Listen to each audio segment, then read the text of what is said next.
Hey, what's going on YouTube? Anaris here with another exciting Starcraft 2 broadcast. With me today we have FXOTear, the blue Protoss spawning up in the top left position, facing off against his red Zerg opponent, NOSLoki, down in the bottom right.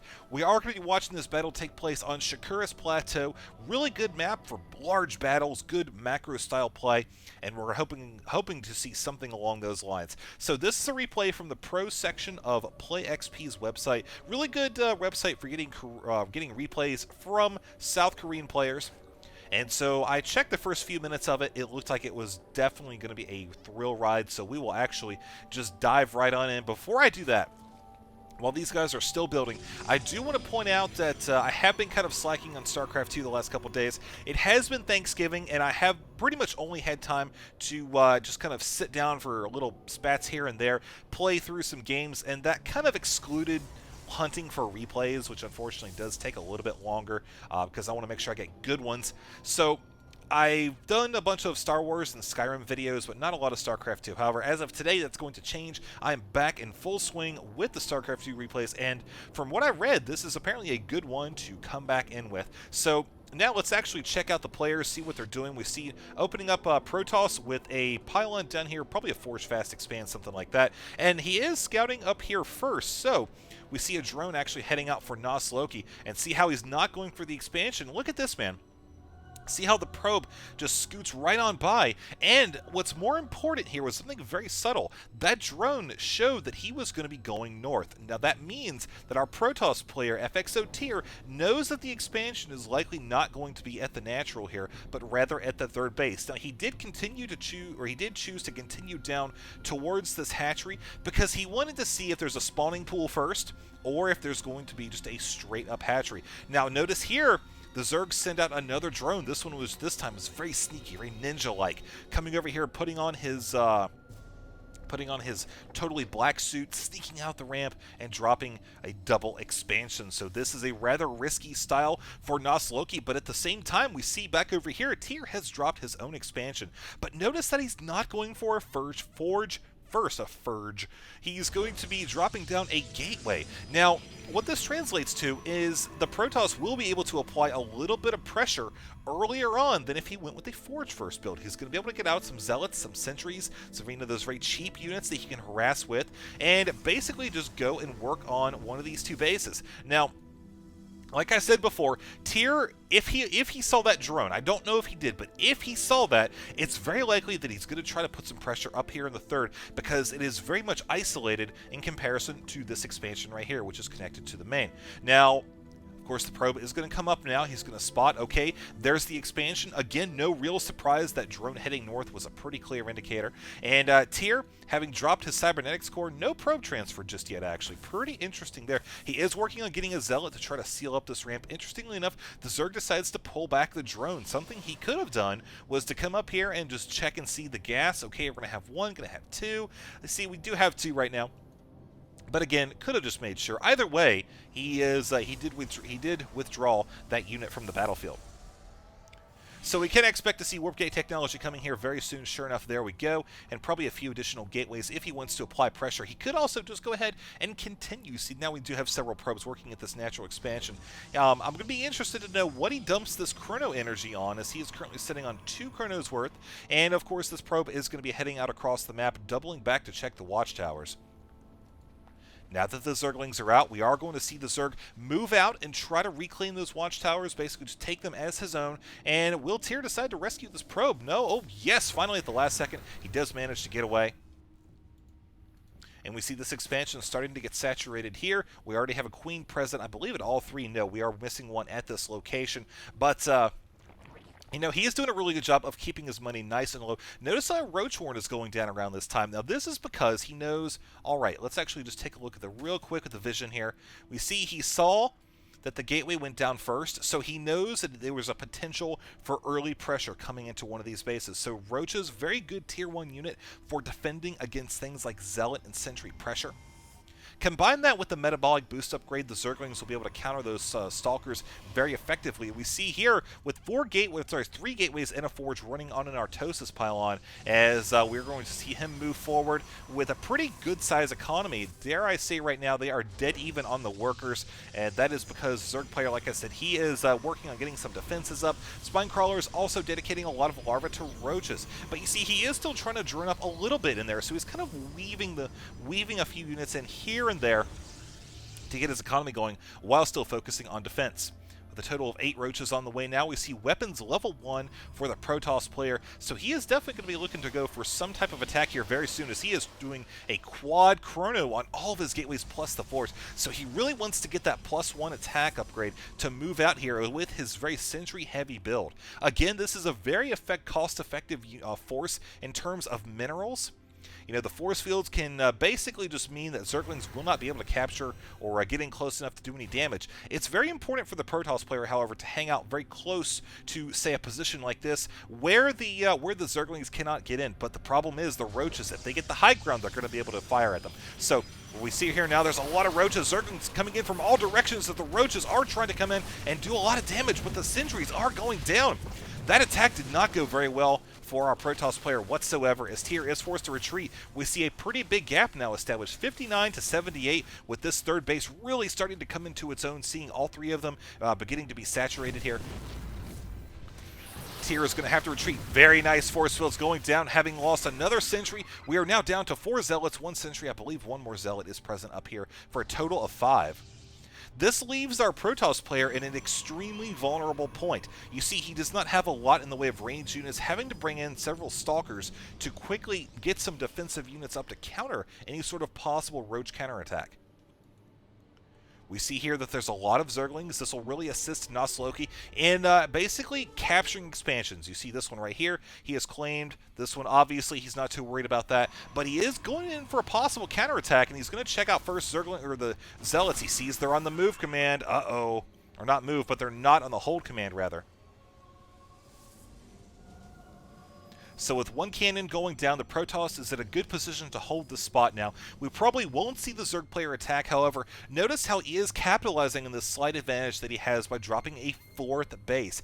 The Protoss player is now 2 to 4. He is going to try to move out and basically close the economic gap. He wants to come over and try to do just any damage that he can to these expansions. But look at this army down here. You see that the Zerg player does know that the Protoss has moved out, and he is going to be moving in to counterattack over at the main natural expansion. Zerglings running in. No Zealot warped in at the last second. Oh no, this Immortal just tried to shoot when possible, but those units are just running by so quickly. The Roaches retreating to defend as the mineral line is under attack, folks. We're going to have those workers getting killed very quickly, up to 8 right now. That will update in just a few seconds as we see the Roaches now falling back even more. The Protoss hanging out in the midfield as the Zerglings continue to run around. A wave of Zealots has appeared, and we see the total income for now. Look at that huge discrepancy, because those workers have been pulled off for several seconds, knocked down to about 700 minerals per minute, 48 to 63. Zerg's economy right now is just through the roof, having all of his drones nice and evenly spaced out between the various expansions. That's really going to help him just propel forward even further. We do see weapons level 1 from missile attacks is on the way, and of course the Glaive Reconstitution help those Roaches move faster and be burrowed as well. Getting some Hydras out. Again, Hydras are very, very good units in combination with other things like Roaches, Zerglings, things that can take the damage for the Hydras. Hydras are a very slow-moving unit. You want to have them in a good position and not taking a lot of damage when they're firing. They can rip through gateway forces, but only if they're not being attacked themselves. At that point, you kind of run into, well, you know, they are pretty effective, pretty expensive units. Do you want to run them away, try to save them? Do you want to burrow them, etc.? So it's really the important unit to have firing at all times. 1-1 now for FXOTear, and we look at the upgrades here again for NOSLoki 0-1. But notice how Tyr does have the Observer keeping an eye on the force in the midfield. So he knows now kind of, okay, well, still building up that Roach force, probably continue with the Immortal production. We do see a Twilight Council on the way. We could expect to see You know, possibly some Dark Templar harasses. He has not gone down the Stargate route, so we don't really notice a lot in the way of Spore Crawler, any sort of detection at any of these expansions, or including the main even. Now, it would be very easy for him to drop that, seeing as how he does have an Evolution Chamber and has had one for quite some time. But with Colossi on the way now, this could actually change a lot, folks. Double Immortal, this is a huge amount of damage that can be done, especially with the +1 upgrade, doing 55 damage there. As far as income is concerned, now we do see the Protoss taking his third base, now getting it saturated 70 to 60, so you're going to continue to see him try to build up, but at this point, look at the supply gap between the two players, 197 to 141. We do have the Zerg now moving up, again, just kind of patrolling around. This expansion, of course, is nice and secure. A Spine Crawler, good thing to have at this point. I mean, it is vulnerable to, say, Warp Prism harass, anything of that nature. But now Roach Hydra Zergling, this is going to be a very effective combination indeed. As the Protoss moves way up here and works on those rocks, you see he is way out of position to defend his natural expansion from a Ling run by, although there is one Zealot here, but again, it's not on the hold position. Zerg moving out now. We see a bunch of Zerglings just pretty much just scouting out. This one Colossus is actually quite vulnerable, hanging out on the outskirts, the southern outskirts of Tyr's army. Look at the income while things are kind of settling in. We see actually workers slowly going away. I think there's building. Yeah, they're just working on constructing buildings right now. We do have a Spore Crawler on the way. We have a Spire, Infestation Pit, just a whole slew of units on the way, or buildings rather. As far as units are concerned, we just take a look. 41 Roaches, 12 Hydras, so not too many Hydras, but definitely enough to do some damage. And we do not have the range upgrade, I think, for the oh no, we do. We did that, finally finished. We do have the range upgrade for the Colossi. So that's going to help a lot in dealing with those Hydras. Of course, Hydras with the +1 range upgrade can fire at Colossi at the same rate, both having a range of 6. Not a lot of Zealots in Tyr's army. Oh, it looks like they're kind of bunched in there. Do have about 11 of them or so. Here comes the Zerglings once again. Again, that Zealot not in the hold position. I think there's even room enough for them to get by, even if he was. As these Zerglings work on the mineral line, we see both the natural and the main. Oh man, this is a pretty substantial loss of workers. Nothing is actually contesting these Zerglings' reign of supremacy. Down here, the Protoss is looking to move forward, however. He is trying to hold on to those watchtowers. Notice down here, the Zerg has a Zergling that's just 2 feet away. This is Eddie the Zergling right here, man. He's off reading a book or doing something other, completely oblivious to the situation at hand. But now with 5 Colossi, we're going to see this Protoss army be extremely powerful compared to what the Zerg has right here. But notice how he's working on so many Spine Crawlers. My word, that's a huge amount. And of course, with the Overlords moving out as well, nice frying of the Zergs right there. Offensive blink, actually. He's going to be able to come in and get a couple free shots in these Spine Crawlers before they fully operational. We're seeing those go down, and now the Zerg is going to want to try to engage here at the same time. Force fields have gone down, however, really limiting the Zerg's ability to come in and do something about the Stalkers. He does manage to pop off all of the Zealots, but you see he's brought the Overlords as well. The Overlords here, even when they're not loaded with Banelings, can still provide a distraction, because the Protoss player doesn't know for sure. Do those have Banelings in them? No, they're flying at me. Oh, I better be sure. I got to maybe blink and leave some other units vulnerable, or at least fire at them and try to kill them before they actually drop the Banelings on. Either way, it does provide a potential threat to the Protoss, something he has to keep in mind. Now, obviously, if they fly over and they don't drop anything, not that huge of a deal. Now, Tyr actually doing a pretty good job of keeping on the offensive here. He's keeping his Immortal alive, which is doing so much damage. You're seeing those giant leaps in the reduction of hit points for the for the Spine Crawler and for the Roaches. That's that one Immortal. Without that Immortal, these Stalkers would have a much more difficult time hanging out here. But it is able to do a ton of damage. Now, notice the Corruptors. That actually is kind of giving the Protoss an idea. You know what? Maybe I'm going to be facing off against some Broodlords here soon. So it'd be a good idea for him to try to counter that. Now, he could try to counter it through air.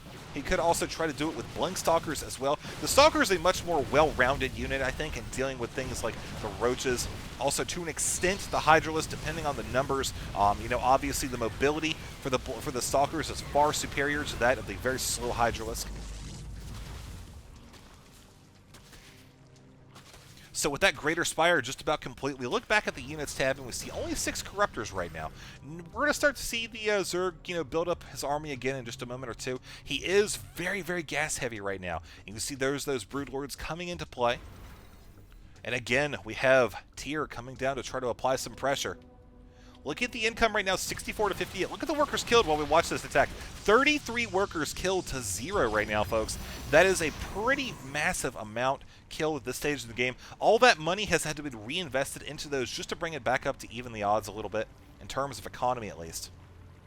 But the Zerg has had such a good income for so long that, again, it's going to be very hard for Tyr to just try to gain an advantage. He's got to do something about these extra expansions up here in the north. He's got to cut off the gas production, get these drones taken out, possibly take out this one as well. Warp Prism Harass would be something that would be very effective. At this point, there's a lot of Spine Crawlers, however, so maybe an Immortal drop, that would actually be something that could be potentially effective again. He wouldn't necessarily be able to pop off, all of these Spine Crawlers before the Zerg responded, but what he could do is use those Immortals, come in, drop them, and start working on taking out the hatchery, force a strong reaction from the Zerg, and draw him up here to this base where his army would essentially be stuck. With the help of a force field, he could limit the Zerg's mobility, come down, take this expansion, and be gone before the Zerg player was able to really do anything. The Broodlords would throw kind of a wrench into the situation, but again, if you can separate the army from the Broodlords, you can really get in there with those Stalkers and blink towards and just pop them off bit by bit. So you're seeing the Protoss try to move in, just a direct approach, not able to do so much damage, however, as the Broodlords throwing in their Broodlings, just absorbing a lot of the damage from the Colossi. When I say absorb the damage, I mean they're taking it full bull blast and that's it. But that's damage that is not going on the Hydras, it's not going on the Roaches, etc. So here we go with the blink, as the Zerg player is pretty much just resolved to the fact this expansion will be going down. He wants to try to come in and defend it anyhow to make sure these drones will at least survive and protect the other infrastructure available over here. And with the Broodlords now finally coming in, and they're going to knock out that proxy pylon, and the Protoss player is going to be forced to retreat. We see over here this expansion is still secure. There is nothing here guarding it, however. And so Tyr choosing to go for a very risky forward expansion, quite close to this base indeed. And we see more Broodlords on the way as well as Infestors. This is a great unit to counter the Stalkers. Their blinking has been such a thorn in our Zerg player's side at this point that, Loki has done a great job up until this point, but that blink harass right there, point in case, all those Stalkers were able to come up there and just basically knock out that expansion. Now Fungal really wouldn't have been able to prevent that because the Stalkers had just such a distance lead between his opponent. But moving forward, looking back over at Loki's base, we see his army now looking quite sexy indeed. Also 4 queens present in the army. Look at all the energy. We're going to see transfuse galore, try to keep presumably the Broodlords alive, as they're the most expensive units floating around in this army. As we approach the 25-minute mark, we look at the income right now, 70-74, and as far as resources lost, look at that neck and neck at this point. APM 112 to 129, workers killed so far 3 to 36, so that's definitely something that has just continued to show great advantage for Loki, the fact that he's been able to get double run-bys into the main and natural and just clear out the army. And now you see Tyr just getting annihilated right here. Fantastic Fungals landing on top of that army and forcing Tyr to retreat back up to a more defensible position. The problem is, however, the Zerg is going to be able to respond, such aggression, knock out pretty much whatever expansion he chooses, and while keeping the Protoss busy at the other. You see right here, this is what I'm talking about. He could knock down those rocks, come in, destroy this while engaging here, or vice versa. He could try to engage this one. Either way, I do want to point out he has been preventing this expansion for quite some time. He did have one unit over there solid on the mini-map, probably a burrowed Zergling or Roach, something like that. And, yep, sure enough, the Broodlord's now going to come in and obliterate this expansion. But, oh, nice offensive blink, keeping him out of range from any sort of Zergling harassment. The problem is there's really not a lot of them up there. Good blink micro from FXOTear, however. As Loki continues to press forward, we're seeing some nice transfuse on the Broodlords, however, not quick enough.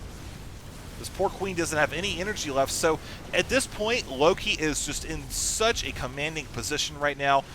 The Protoss really doesn't have any other choice but to continue to fall back. He really needs to get his income going, as his main base is really mined out for the most part. His natural, Yeah, see, well, right there you go right there as well. So this income you're going to see as it just starts to taper off right there, now at around 871 to 70. His only real source of mineral income is this expansion up here at the 12 o'clock. But, you know, with these Stalkers, he's going to be able to pop off these Broodlords. Loki, on the other hand, I know I haven't really said too much about it recently, but, I mean, the game speaks for itself. He has been in a lead the entire game, pretty much just continuing to do all of the right things, expanding at the appropriate time, applying pressure at the appropriate time, knowing when to counter, how to counter, with what units, you know, when to let an expansion fall. He's done a lot right this game. So Loki is just going to be able to continue to press forward, and FXOTear is his only option, really, is to try to bust up these Broodlords and just try to fall back and live at this point. He needs to get this expansion going as quickly as possible. You see it is currently warping in, about 80% complete, 90% by the time this is all said and done.